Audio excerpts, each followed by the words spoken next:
बैठिए। चलिए चलिए अब लोग आज हम थोड़ा देखिए, पल्लव वंश उतना बड़ा नहीं है, इसमें 15 को बात जानना है, विशेष जानने की जरूरत है नहीं, तो चलो कर दिया। चलिए अब हम पल्लव वंश के बारे में जानकारी लेते हैं, समझे पल्लव वंश क्या है। नहीं देखिए, सबसे पहले ये बात जानिए, ये पल्लव वंश है, पल्लव वंश जो है यह दो शब्द, एक होता है संस्कृत में इसका अर्थ होता है, एक होता है तमिल में इसका अर्थ होता है। क्या होता है? तमिल में इसका अर्थ। और पल्लव वंश जो है वही चोल वंश पर क्या, पल्लव वंश पढ़ेंगे, तमिलकम प्रदेश वाला क्या हुआ, खत्म हो जाएगा, तब बचेगा वो राष्ट्रकूट एवं चालुक्य वंश पड़ेगा, बस वो खत्म हो जाएगा। पहले समझते हैं पल्लव वंश जो है, पल्लव वंश ने 575 से लेके 897 ईस्वी तक क्या किया, शासन किया। पहले जानिए, पल्लव वंश था 575 से लेके 897 ईस्वी तक क्या किया, शासन किया। इसलिए इसे हम लोग बोलते हैं छठी शताब्दी से लेके 9वीं शताब्दी। क्या बोलते हैं? छठी से लेके 9वीं शताब्दी। 575 मतलब हुआ छठी हो गया, और 897 मतलब क्या हुआ, 9वीं हो गया। आपको ये बात याद रखना है कि पल्लव वंश के शासकों ने 9वीं से लेके छठी से लेके 9वीं शताब्दी के बीच में शासन किया। दूसरी बात, 575 से लेके 897 ईस्वी तक क्या किया, शासन किया। और पल्लव जो शब्द जो है यह दो, एक संस्कृत में एक तमिल में, समझे। और पल्लव वंश जो संस्कृत में होते हैं, और संस्कृत में इसका अर्थ होता है कोमल लता, कोमल लता या पत्ता, या पत्ता, या पत्ता, या क्या होता है, पत्ता। माने पल्लव जो है, पल्लव का अर्थ संस्कृत में होता है कोमल लता या पत्ता। इससे आप बढ़िया से वाकिफ होंगे पंडित जी वाला हाल में। हमको पल्लो सुने हैं, वही पल्लो से हुआ पल्लव, वही पल्लव ही होता, कोई नया बात नहीं। नहीं पूजा पाठ करने पल्लव पल्लव से हमको पल्लो लाओ, ये सब लाओ, समझे समझे ये बात। सबसे महामूर्ख अपने है, दूसरे घर में शांति ला रहा है, और शांति में अपने जी रहा। तुमको इतना ही शौक है दूसरे घर में शांति, तुम ही तो अमीर बन जाओ, मर्सिडीज का 3 करोड़ में किन लो, भगवान तुम्हारे पास से जब है सबको बांट रहे हो भगवान को। लोग इतना महामूर्ख, कुछ कहना है मुश्किल। अब बताओ, भगवान उसके कब्जा में है, और लोग को भगवान दे रहा है तनी तनी बैठ बैठ पूजा करा करा।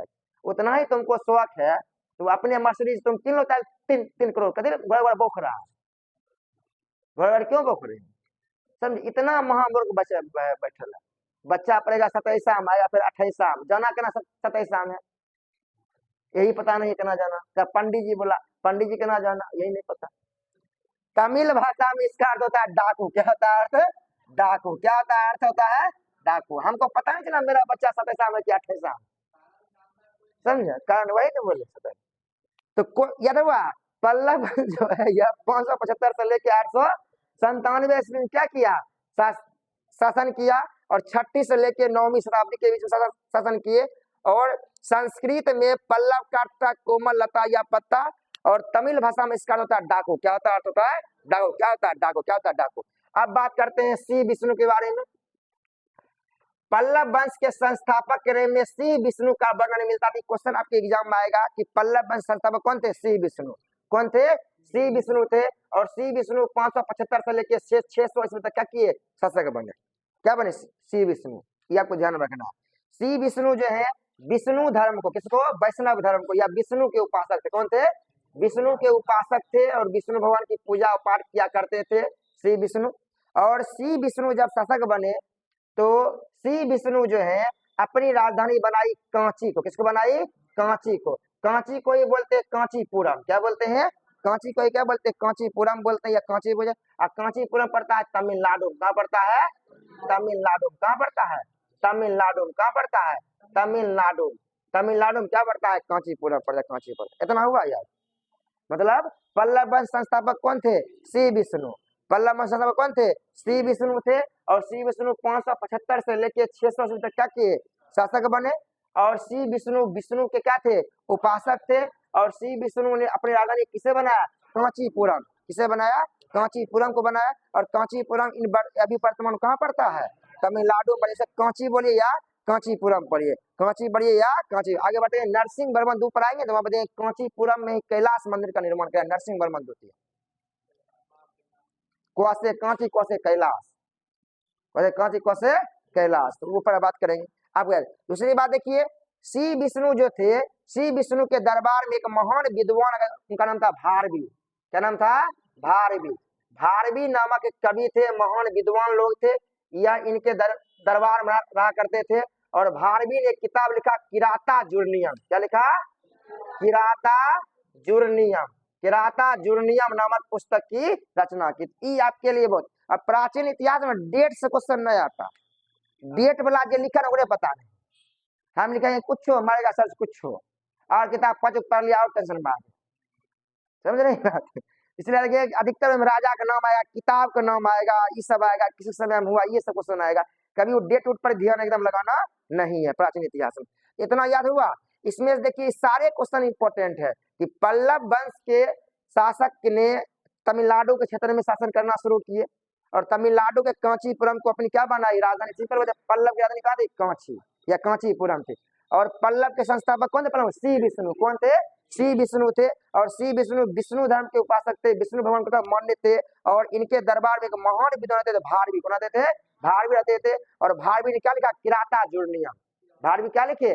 किराता जुर्नियम नामक पुस्तक रचना की। ई क्वेश्चन परीक्षा में प्रीवियस ईयर क्वेश्चन आया हुआ, एसएससी में खोजिएगा तुरंत मिल जाएगा। किराता जुर्नियम की रचना किसने किया? भारवी ने किया। ये क्वेश्चन आएगा, भारवी जो है किसके दरबार में रहा करते थे? तो श्री विष्णु के दरबार में रहा करते थे। श्री विष्णु के दरबार में भारवी क्या कहते? रहा करते थे। तो ये क्वेश्चन एग्जाम में चल जाएगा। दूसरी बात आप खोजिएगा, मिलेगा पल्लव की राजधानी कहाँ है? कांची। 80 बार क्वेश्चन परीक्षा में आ चुका है। और पल्लव श्री विष्णु, ई परीक्षा में 10 बार क्वेश्चन आ चुका है, नॉर्मल क्वेश्चन। ये अब देखिए, जिस प्रकार जना राजा है, राजा के पुत्र अगले शासक बनेंगे, उसी प्रकार जब श्री विष्णु की मृत्यु हो गई, तो श्री विष्णु की मृत्यु होने के बाद महेंद्र वर्मन प्रथम कौन बने?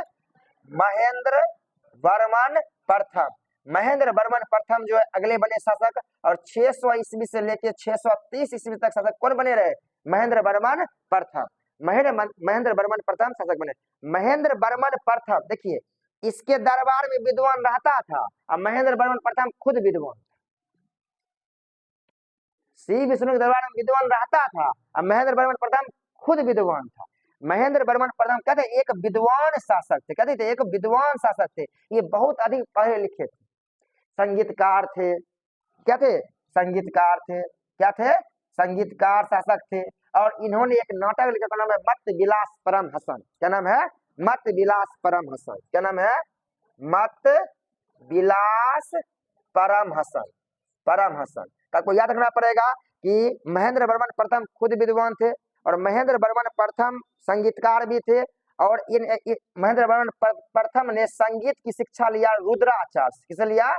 रुद्राचार्य। रुद्राचार्य इनके गुरु थे, जिनसे उन्होंने क्या किया? संगीत की शिक्षा ली। और इन्होंने एक किताब लिखा, उनका नाम था मत विलास परम हसन। क्या नाम था? मत विलास परम हसन। ये इतने विद्वान थे, इन्होंने गुण भर मत विलास, मत विलास, मत विलास और विचित्र चित्र, विचित्र चित्र की उपाधि धारण की। यही क्वेश्चन था। गुण भर, मत विलास और विचित्र चित्र नामक उपाधि, इसमें से किस प्राचीन शासक ने ग्रहण किया था? यही क्वेश्चन था यूपीएससी। महेंद्र वर्मन प्रथम ने। महेंद्र वर्मन प्रथम ने। महेंद्र वर्मन प्रथम शुरुआती दौर पर पहले जैन धर्म को मानते थे। जैन धर्म को मानते थे। बाद के दिनों में एक संत थे अप्पार। क्या नाम था उनका? अप्पार। अप्पार संत के संपर्क में आने के बाद यह जो है कौन भगवान को मानने लगे? शैव, माने शिव भगवान को मानना शुरू किए। शिव भगवान को मानना शुरू किए। शिव भगवान को मानना शुरू किए। इतना रहेगा यार। फिर देखिए आपको बता देते हैं, श्री विष्णु की मृत्यु होने के बाद उसका पुत्र महेंद्र वर्मन प्रथम। आपको टेंशन नहीं है, महेंद्र वर्मन प्रथम किस वंश का था? ये क्वेश्चन है। पल्लव वंश का। हमें पता है पल्लव बाद 10 दिन बाद पल्लव मारे की राष्ट्रकूट मारे, राष्ट्रकूट मारे की अथी चोल मारे। ये सब दिमाग चलते रहे। यही सब कंफ्यूजन कुछ नहीं। देखिए आपको नहीं पता है ना, आप बता देते हैं ये बात। 60 क्वेश्चन फिक्स आता है, पहले से पता रहता है कौन क्वेश्चन है। अरे एनडीए पूरा नाम नहीं पता अलग बात है, अभी आगे अगला बार नहीं आएगा। लेकिन 60 क्वेश्चन फिक्स है। ज्योग्राफी में कौन आएगा, पॉलिटी में कौन आएगा, हिस्ट्री में कौन, वो पता रहता है। वो खाली गलती आप नहीं कर, देखिए हर एक बार पास करिए। वो गलती कर दिए बाहर में, वो गलती होना एकदम नहीं चाहिए। वो गलती कर दी, समझे? ध्यान रखिए। तो देखिए उसके बाद देखिए महेंद्र वर्मन प्रथम जो थे बहुत ही विद्वान शासक थे। महेंद्र वर्मन प्रथम इतने विद्वान थे कि इन्होंने संगीतकार, विद्वान थे, संगीतकार थे। इसके पिता रखते थे, खुद बन गए। उसके बाद इन्होंने मत्त विलास परमहंसन, एक किताब खूब आता है परेशान, मत्त विलास परमहंसन किसने लिखा, किस वंश ने लिखा, किस वंश ने लिखा। अच्छा बताइए वो बात, बहुत सारा बच्चा ऐसा है, दो बच्चा, एक बच्चा पढ़वे नहीं, एक बच्चा पढ़ा है कि मत्त विलास परमहंसन महेंद्र वर्मन प्रथम लिखा, लेकिन वो परीक्षा में भूल गया। लेकिन उसको इतना ज्यादा तो पल्लवला लिखा है, और कहे परीक्षा में आएगा कि मत्त विलास परमहंसन ने किस वंश के दौरान लिखा गया था, पल्लव वंश होगा। लेकिन वो मेहनत किया तभी तो हल्का या तो बनाया, जो एकदम में नहीं पड़ा तो कौन वंश मारे, कोनो वंश नहीं मारे। तो मेहनतें करिएगा तभी आपको हल्को फल्को हल्का लगेगा, एकदम में हल्का नहीं लगेगा। समझे, भारियत है वो अलग बात है, बाद में देखा जाए, पहली बात ध्यान रखिए। मत बिला, और इन्होंने रुद्राचार्य से क्या लिया, शिक्षा लिया, और यह इन्हें गुण भर, मत विलास और विचित्र चित्र नामक उपाय धारण की, और इन्हें जैन, पहले जैन धर्म को मानते थे, बाद में अपार नामक संत के साथ आने में क्या हुआ, शैव धर्म को मानना शुरू किया। अब बात करते हैं जिस समय महेंद्र वर्मन प्रथम, देखिए जिस समय महेंद्र वर्मन प्रथम तमिलनाडु के क्षेत्र में कांची में अपना शासन प्रशासन चला रहे थे, उसी समय समझे कर्नाटक या महाराष्ट्र क्षेत्र में यहाँ पर चालुक्य वंश का शासक था, चालुक्य वंश का शासन चल रहा था। और चालुक्य वंश के शासन में 3 प्रकार के चालुक्य वंश देखने के लिए हमें मिल जाते हैं, वातापी के चालुक, बेंगी के चालुक और कल्याणी के चालुक। इन तीनों चालुक्यों में से वातापी के चालुक्य से ही परीक्षा में सिर्फ क्वेश्चन आता है, 2 क्वेश्चन से, 2 कल्याणी लेने से आता क्वेश्चन नहीं है। और वातापी के चालुक्य के सबसे महान शासक थे पुलकेशन द्वितीय। कौन थे, पुलकेशन द्वितीय। पुलकेशन द्वितीय वातापी के चालुक्य ही महान शासक नहीं, बल्कि जितने भी चालुक्य थे, तीनों चालुक्य वंशों में सबसे महान शासक कौन, पुलकेशन द्वितीय।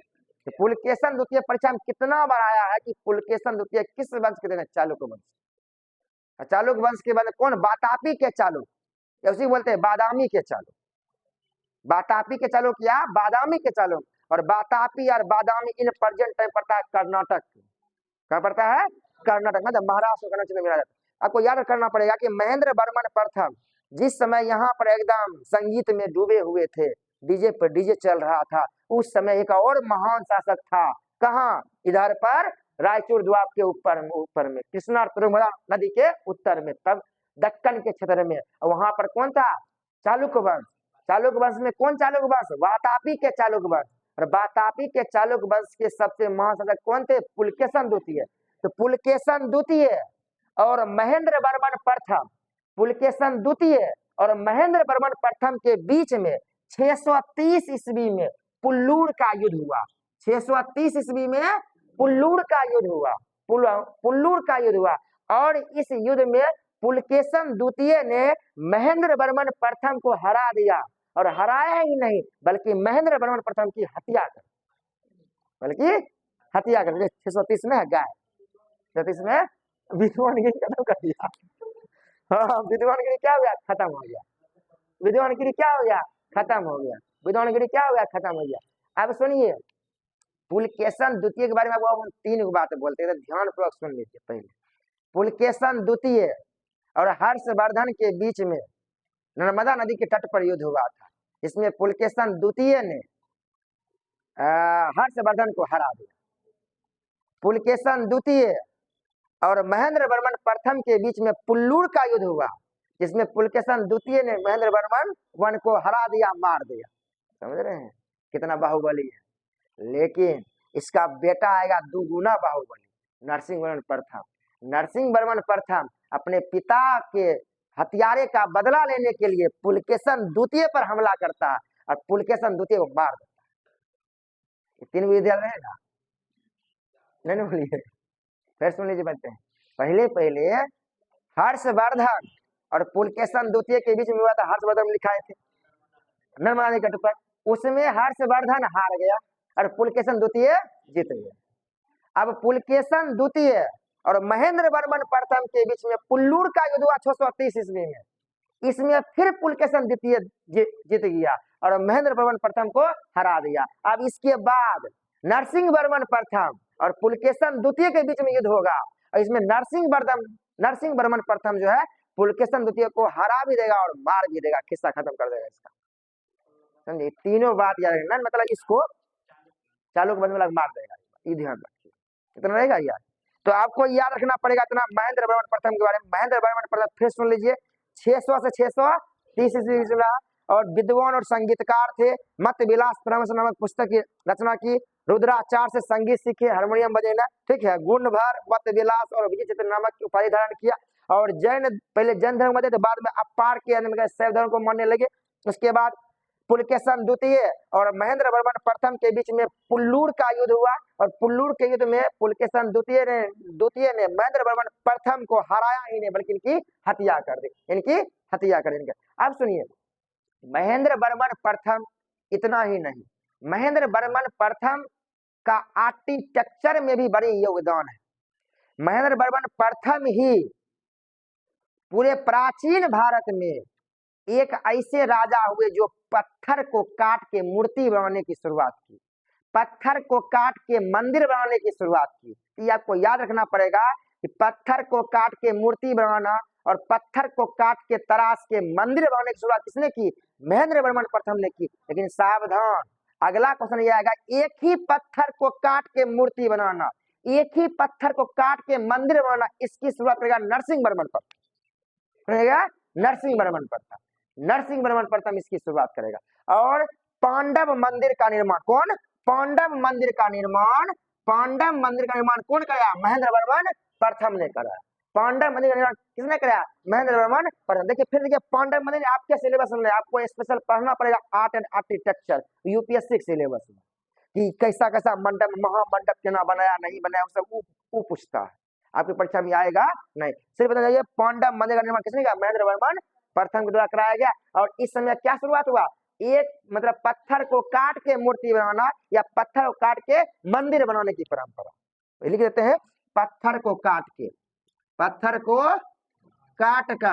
या पत्थर को काट कर मंदिर बनाना या मूर्ति बनाने की शुरुआत, की गई, मूर्ति बनाने की शुरुआत की। क्या तो बात समझ गए? चल इन्हें आता है, चल कहां तक आ रहा है? यहाँ आ रहा है, हम नहीं छोड़ मेरा जरूर।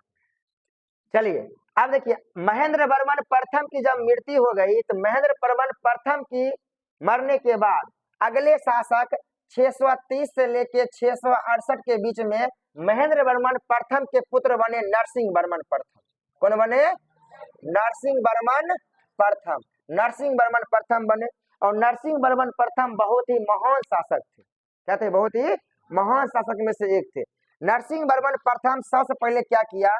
नरसिंह वर्मन प्रथम ने पुलकेशन द्वितीय पर हमला किया सबसे पहले, और नरसिंह वर्मन प्रथम ने पुलकेशन दू को हराया, पुलकेशिन दू को हराया और इसकी मृत्यु कर दी, इसको मार दिया।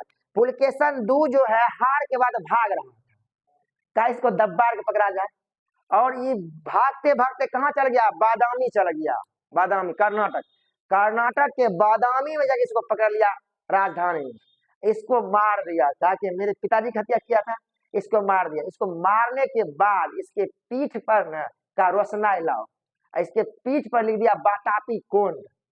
क्या लिख दिया? वातापी कुंड। क्या लिख दिया?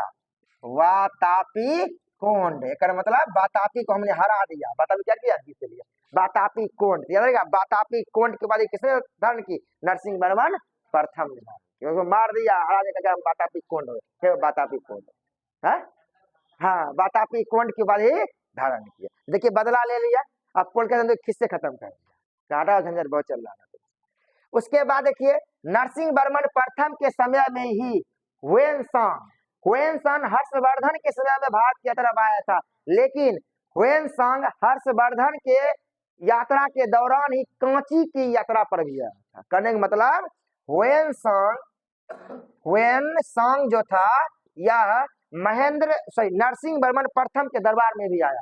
मैंने पहले कहाँ आया था? हर्षवर्धन किया, और हर्षवर्धन के दरबार में रहते थे, कहाँ आया था? साउथ इंडिया आया था, कांचीपुरम की यात्रा पर भी आया था। ये आपको एकदम याद रखना पड़ेगा कि हर्षवर्धन जो था, सॉरी हुएनसांग जो था, हर्षवर्धन के दरबार में तो आया ही था। इसके साथ कहाँ आया था? नरसिंह वर्मन प्रथम के भी दरबार में आया था, और यहाँ भी कांचीपुरम में भी आ रहा था। क्या रहा था? इसके अलावा देखिए, नरसिंह वर्मन प्रथम श्रीलंका के शासक व मौन वर्मन श्रीलंका के शासक उसमें मौन वर्मन थे, और श्रीलंका शासक मौन वर्मन ने नरसिंह वर्मन प्रथम से सहायता मांगा। वहां युद्ध चल रहा था, जिस कारण नरसिंह वर्मन प्रथम ने मौन वर्मन के यहाँ अपनी नौसेना भेजा। क्या भेजा? नौसेना भेजा। किसको? मौन वर्मन को। और वो कौन था? श्रीलंका के शासक था।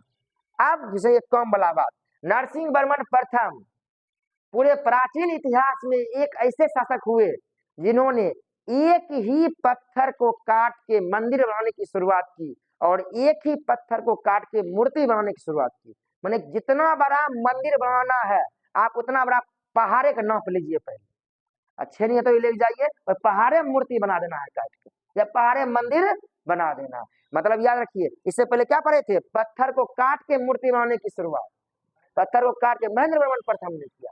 लेकिन उसके पुत्र नरसिंह वर्मन प्रथम, इसकी एक अनूठी विशेषता है। नरसिंह वर्मन प्रथम, नरसिंह वर्मन, आप सुन लीजिए एक बात, एलोरा का जो कैलाश मंदिर है, एक वो पत्थर काट के बनाया गया, लेकिन उसको बना है राष्ट्रकूट। लेकिन राष्ट्रकूट सीखा किससे? इसी से सीखा। इसके बाद राष्ट्रकूट आएगा। Point be noted. बनाया राष्ट्रकूट अलग बात है, लेकिन सीखा किससे? इसी सीखा।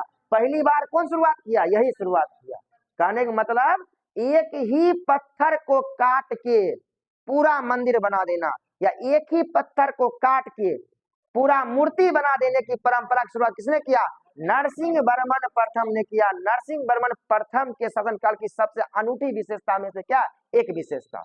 और इतना ही नहीं, नरसिंह वर्मन प्रथम ने और एक पत्थर को काट के बहुत सारे मंदिर का निर्माण किया गया। इसे एकासम रथ मंदिर कहा गया। क्या कहा गया? एकासम रथ मंदिर कहा गया। और एकासम रथ मंदिर में सात रथ मंदिर का निर्माण किया गया। क्या लिखा था आपको? 8 रथ मंदिर का निर्माण किया गया। क्या बोल गया? 7 रथ मंदिर, कहेगा 8 रथ मंदिर का निर्माण किया। 8 रथ मंदिर में से आप 5 पांडव का रथ मंदिर हो गया, अर्जुन, भीम, नकुल, सहदेव, तो 5 पांडव का हो गया रथ मंदिर हो गया। एक द्रौपदी का रथ मंदिर हो गया। इसके अलावा ये हो गया गणेश का रथ मंदिर हो गया, और एगो शिव का रथ मंदिर हो गया। 5, 3, 8, माने इसको बोलते हैं एकासम रथ मंदिर। क्या बोलते हैं? एकासम रथ मंदिर। इसमें से सबसे बड़ा रथ मंदिर है धर्मराज, उसका नाम है धर्मराज रथ मंदिर। और सबसे छोटा रथ मंदिर है द्रौपदी। क्या नाम है? द्रौपदी रथ मंदिर। क्या? द्रौपदी रथ मंदिर। द्रौपदी रथ मंदिर याद रहेगा, द्रौपदी माता रानी। और यह जो सारे मंदिर है, यह महाबलीपुरम में बनाए गए। कहाँ बनाए गए? महाबलीपुरम। कहाँ बने गए? तमिलनाडु के महाबलीपुरम में बना कर गए। इसलिए मामल्ला मंदिर भी कहा जाता है। क्या कहता है? मामल्ला मंदिर। मामल्ला मंदिर भी इसे कहा जाता है। बहुत ही फेमस मंदिर है। पहले परीक्षा में सीधा क्वेश्चन आता है। सुनो, फिर से बोलेंगे तुम, टेंशन ले। ये बहुत इंपॉर्टेंट क्वेश्चन है। आप सर्च मारिए या कहीं से देख लीजिए कि परीक्षा में कितना बार आया है कि एकासम रथ मंदिर का निर्माण किसने किया? नरसिंह वर्मन प्रथम ने किया। सीधा ही परीक्षा में क्वेश्चन है। इसकी यह विशेषता है कि मंदिर की एना कटिंग किया है ना, मंदिर लग रहा कहते रथ है। मंदिर के ना कट किया है। पहले तो गर्भगृह बनाया गया, मंदिर में क्या बना? रथ बना दिया। मैंने मंदिर में ही चक्का उक्का काट उठ के बना दिया गया, पूरा लग रहा रथ खींच रहा। इसी के नाम है, पत्थर बना है, उसी में बना। इसी बोलते हैं एकासम। एकासम मतलब एक वो पत्थर से। रथ मंदिर मतलब रथ बनाया। सब में रथ है। द्रौपदी रथ है, अर्जुन रथ है, धर्मराज रथ है, भीम रथ है, नकुल रथ है, सहदेव रथ है, द्रौपदी रथ है, गणेश रथ है ना। तो आपको ये टेंशन लग जरूरत नहीं है कि 7 वगैरह कहीं कह जाता है 7, कहीं कह जाता है 8 लिखा रहेगा। ये देखिए बड़ी कंफ्यूजन वाली बात है। तक हम 8 को बता रहे हैं। 8 रथ मंदिर है। इसमें सबसे बड़ा रथ मंदिर है धर्मराज रथ मंदिर, और द्रौपदी रथ मंदिर कहती है सबसे छोटा। द्रौपदी रथ मंदिर क्या है? सबसे छोटा रथ मंदिर। और यह महाबलीपुरम। और ये अभी क्या लिखे थे? मानेंगे 2 मुक्का गेच कर नच गिर जाओ। यह महाबलीपुरम। महाबलीपुरम में ऐसे मामल्ला मंदिर कहते हैं। महामल्ला मंदिर भी से हम लोग कहा जाता है, क्या कहते हैं, इस बोलते हैं महामल्ला मंदिर भी से हम लोग कहते हैं। या कोई यार महाबलीपुरम में बनाया गया कहते मंदिर से महामल्ला मंदिर भी हम इसे कहते हैं, समझे। उसके बाद महाबलीपुरम शहर की स्थापना किसने किया? नरसिंह वर्मन प्रथम। महाबलीपुरम शहर की स्थापना किसने किया? नरसिंह वर्मन प्रथम ने किया, नरसिंह वर्मन प्रथम ने किया। इतना आया समझ में? नरसिंह वर्मन प्रथम इतने करीब थे, महान शासक थे। फिर सुन लीजिए, नरसिंह वर्मन प्रथम पहले क्वेश्चन आएगा कि नरसिंह वर्मन प्रथम ने पुलकेशन दुर्ग को हरा दिया और मार दिया, सबसे फेमस बात। नरसिंह वर्मन प्रथम ने बातापी कोंड की उपाधि धारण की, 638 से लेकर 668 के बीच में शासक बने। उसके बाद हुएनसांग नरसिंह वर्मन प्रथम के समय में क्या हुआ था? भारत की यात्रा में आए थे हुएनसांग, समझे, हुएनसांग, ठीक है। भारत की यात्रा मतलब कांची की यात्रा पर आए थे। उसके बाद इसने श्रीलंका के शासक मोहन वर्मन के यहाँ अपनी नौसेना सहायता के लिए भेजा। उसके अलावा इन्हें एकासम रथ मंदिर इनकी सबसे बड़ी विशेषता है। एकासम का अर्थ होता है एक ही पत्थर को काट के मूर्ति बनाना या एक ही पत्थर काट के मंदिर बनाना। और एकासम रथ मंदिर है मतलब एकासम रथ मंदिर बनाए गए। और एकासम रथ मंदिर में 5 पांडव के लिए, एक द्रौपदी के लिए, गणेश के लिए, शिव के लिए मंदिर, इस सब का नाम है रथ मंदिर लगाएगा। पांडव रथ मंदिर, धर्मराज रथ मंदिर, और सबसे बड़ा रथ मंदिर का नाम है धर्मराज रथ मंदिर, और सबसे छोटा है द्रौपदी रथ मंदिर है, समझिए। नरसिंह वर्मन प्रथम की मृत्यु होने के बाद अगला शासक, इसके बीच में और बहुत सारे शासक बने, लेकिन 700 से लेके 728 ईस्वी के बीच में, कब यहाँ तक आ रहा है, नहीं आ रहा, 700 से लेके 728 ईस्वी के बीच में अगले शासक बने नरसिंह वर्मन दू। कौन बने? नरसिंह वर्मन दू। कौन बने? नरसिंह वर्मन दू। देखिए बीच वाला और बना है 668 के बाद में, लेकिन पढ़ना वो नहीं है, वो पढ़ना नहीं। देखिए और बनेगा तब ना 700 आएगा, लेकिन सब पढ़ना नहीं है। बहुत बनेंगे, महेंद्र वर्मन द्वितीय बनेंगे, ये बनेंगे, वो बनेंगे। तो नरसिंह वर्मन द्वितीय जो थे पल्लव वंश के सबसे महान शासक थे। पल्लव वंश क्या थे? सबसे महान शासक कौन थे? नरसिंह वर्मन द्वितीय। नरसिंह वर्मन थे, ये तो नरसिंह वर्मन प्रथम भी महान थे, लेकिन सबसे महान कौन थे? नरसिंह वर्मन द्वितीय। नरसिंह वर्मन द्वितीय थे पल्लव वंश के सबसे महान शासक में से एक थे। और नरसिंह वर्मन दू के दरबार में रहते थे यहाँ क्या लिखे थे? भारवी, दांडी। कौन आते थे? दांडी। कौन आते थे? दांडी। और दांडी ने 10 क्या नाम है इसका, 10 रचित कुमार नामक पुस्तक की रचना की। और काव्य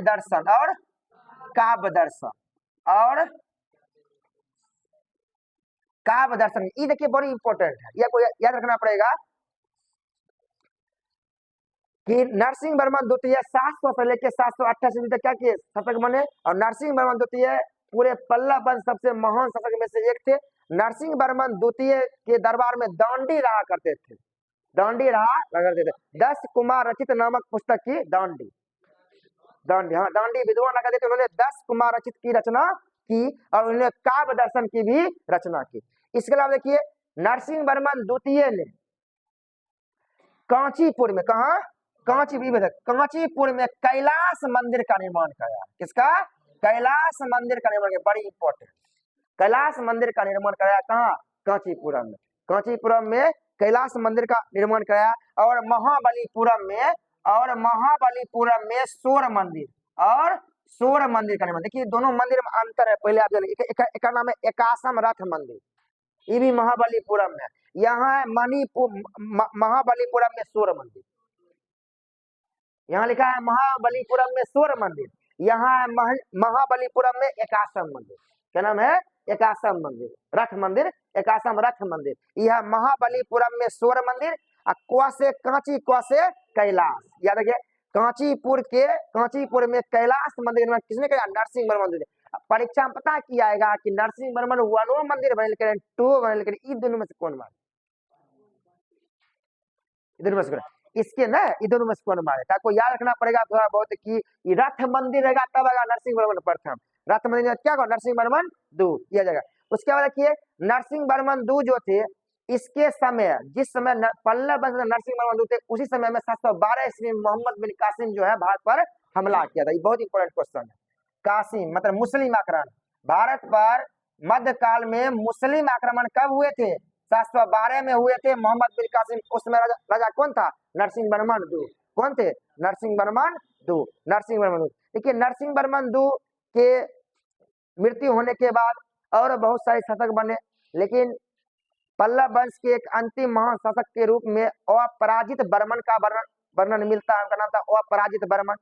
और अपराजित वर्मन को चोल वंश के शासक आदित्य प्रथम ने हरा दिया। कल बताए थे नहीं, पल्लव को हरा दिया था। चोल वंश के शासक आदित्य प्रथम ने अपराजित वर्मन को हरा दिया, और अपराजित वर्मन को हराने के बाद पल्लव पर क्या किया? कब्जा कर लिया। पल्लव पर क्या किया? कब्जा कर लिया। उसके बाद भी पल्लव वंश कुछ दिनों तक चला। बाद के दिनों में आके कंप वर्मा, क्या नाम था उसका? कंप वर्मा। कंप वर्मा जो थे वह पल्लव वंश के अंतिम शासक। कंप वर्मा जो थे पल्लव वंश क्या थे? अंतिम शासक थे। और इससे पहले बताए थे अपराजित वर्मन। अपराजित वर्मन। अपराजित वर्मन को किसने हरा दिया? चोल वंश शासक आदित्य प्रथम। कल बताए थे चोल वंश शासक आदित्य प्रथम ने पल्लवों पर हमला करके मिला लिया था, याद है? तो चोल वंश के शासक आदित्य प्रथम ने अपराजित वर्मन को हरा दिया और पल्लवों को कहाँ मिला लिया? चोलों में मिला दिया। नहीं बताया कि पहले पल्लवे पढ़ना बाद में चोल पढ़ना, उल्टा पढ़ाए, पहले चोल पढ़ाए ना, अब पल्लव पहले पढ़ाए। पहले पल्लव था तब चोल आए, नहीं चोल है। तो आपको पल्लव वंश के बारे में और कुछ जानकारी नहीं रखना है। आपको बार बार बोलते हैं राजा के नाम और मंदिर का नाम, दो बातें रहेगा। राजा का नाम हो गया, मंदिर का नाम हो गया, और दो किताब का नाम याद कर लीजिए। एक किराता जुर्नियम किताब हो गया, मत विलास किताब हो गया, और ये हुआ 10 कुमार चरितम किताब हो गया। 10 कुमार चरित किताब हो गया जो किसने लिखा? दांडी ने लिखा। बस इसके अधिक कुछ नहीं। खाली वहां परीक्षा में धरफर नहीं करिएगा। आपको खाली ये भी क्वेश्चन आ जाएगा कि महेंद्र वर्मन प्रथम, नरसिंह वर्मन प्रथम किस वंश के थे? पाल वंश के थे, पल्लव वंश के थे, राष्ट्रकूट वंश थे, चालुक्य वंश के थे। ये सब ऑप्शन में तकनीक आपको माथा काम नहीं करेगा। इसलिए प्राचीन ने कहा था भारी होता है, बाकी इसमें कुछ करना होना है नहीं, समझे? बाकी बात देखिए, इसके बाद पल्लव वंश के बाद तब हम लोग बात करेंगे, अगला क्लास हम लोग लेंगे राष्ट्रकूट पढ़ेंगे, और राष्ट्रकूट बाद तब फिर क्या पढ़ेंगे हम लोग? चालुक्य वंश। क्या पढ़ेंगे? चालुक्य वंश में तो क्या हुआ? खत्म हो जाएगा। उसके बाद 2 लेसन और बचेगा, एगो पाल वंश, एगो सेन वंश। एक पाल वंश, एगो सेन वंश। बिहार में पाल वंश सेन वंश का बड़ी महत्व है। बिहार में पाल वंश सेन वंश का बड़ी महत्व है। वो दोनों पढ़ेंगे। तब फिर सुन लीजिए, शाम में जहां से पढ़ाई रहे इसमें हम शुरू से फिर पढ़ाएंगे प्राचीन इतिहास, इस अथी वाला ना, जो वहां से पढ़ा रहे थे वहां शुरू करेंगे, जो भी देखा जाएगा सर। बाकी बात क्लास को ओवर कर देते हैं। कितना देर हो गया?